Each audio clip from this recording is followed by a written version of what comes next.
বৰদৈ চিলাজুৰি কথাকে কওঁ বৰদৈ চিলা মানে কিয় ককাইটি এই বড়োৰ দুৱানেৰে বৰ মানে বতাহ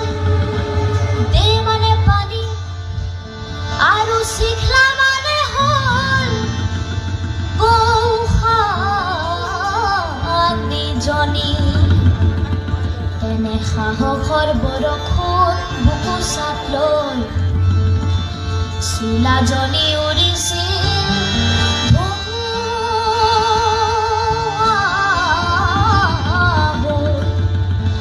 তাই অসমলৈ আগতে আহিছিলে আহি শিলদল ভঙাটি মন দিছিলে হয় আৰু নানা জাতি উপজাতি একেই কৰিছিলে আজি বছৰেকৰ মূৰত তাই আহে আৰু যায় অসমীয়া মনটো ভিতা